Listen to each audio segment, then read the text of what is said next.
Hello বন্ধুরা, সকলে কেমন আছো? আশা করছি যে যেখান থেকে আমার ব্লগটা দেখছো সকলে ভালো আছো এবং সুস্থ আছো।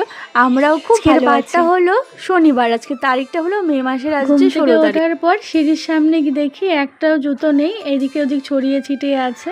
সব জুতোগুলো এক জায়গায় নিয়ে করে তারপরে উঠোনটাও হালকা হালকাভাবে বাসিটা ভাঙিয়ে নিলাম। নুড়িটা ধুয়ে ভালো করে এই যে প্রতিটা ঘরের সামনে ছামাটা মুছে নিচ্ছি, বাসিটা ভাঙাচ্ছি। আর বারান্দাটা সম্পূর্ণই মুছতে হবে আমাকে, কারণ বৃষ্টির কারণে বারান্দাটা পুরো কাদা কাদা হয়ে যায়।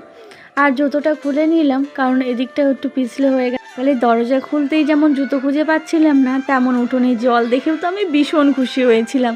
আজ আমি অনেক মজা করলাম।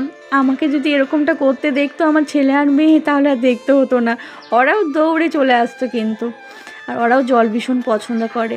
এদিকে দেখো চাল নিয়ে এসে রঙ্গিলাকে দিয়ে দিচ্ছে, তারপর নিজেও ব্রাশটা করে নিলাম। আর ওকে দুবেলা দিতে হয়, বিকেলে আর সকালে চাল। এদিকে তারপরে ফোনটাকে পুরোপুরি অফ করেছিলাম, রান্নাবান্না করলাম, ছেলেকে রেডি করলাম, শ্বশুরমশাইকে খেতে দিলাম। শ্বশুরমশাই খাওয়া নিয়ে বেরিয়ে গেল। তোমাদের দাদাভাইয়ের টিফিন সকালে খেয়ে গেল ছাতু, সেই শরবত বানালাম।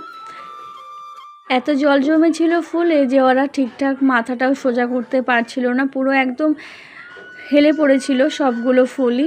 তো আমি সবগুলো ফুল এরকম জলগুলো ঝেড়ে দিলাম। তারপরে আমার যেটা ডিউটি, বরমশাই বেরোবে, আমাকে গেটটা খুলে দিতে হবে, গেটটা খুলে দিচ্ছি। আর কিছুদিন আগে কামরাঙ্গা গাছটা আমাদের কিন্তু একদম বেড়াটা ছিল, বেড়াটার কারণে অনেকটা কেমন যেন আমাদের উঠোনে জল হলেও কিন্তু এই গেটের এই পাশটা কিন্তু জল খুব একটা হয় না, জলটা ওই শুকিয়ে যায়। কিন্তু উঠোনের ওই জায়গাটা বেশ কিছুক্ষণ জল থাকে। তবে এখন কিন্তু জলটা অনেকটাই কমে গেছে। তবে বৃষ্টির দিনগুলো এই যে আসছে এখন, আজকে তো ভীষণই ভালো লাগলো।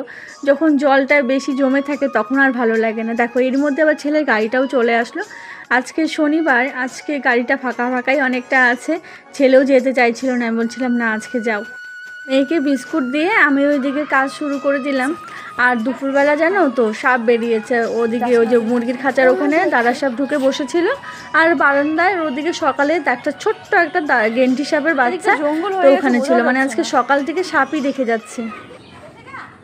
না না আছে, এখনো যায়নি। স্কুল থেকে আসার পর ছেলে সাইকেল নিয়ে উঠোনে ছিল, ওর চোখে প্রথম সাপটা ওই দেখেছিল, বড় দাঁড়ার সাপটা। ও মাঝে মধ্যে এই গরমের সময় দেখা যায়, তো ওই সাপ নিয়েই তো মানে দুপুরটা কেটে গেল। তো এই যে ছেলেকে এখন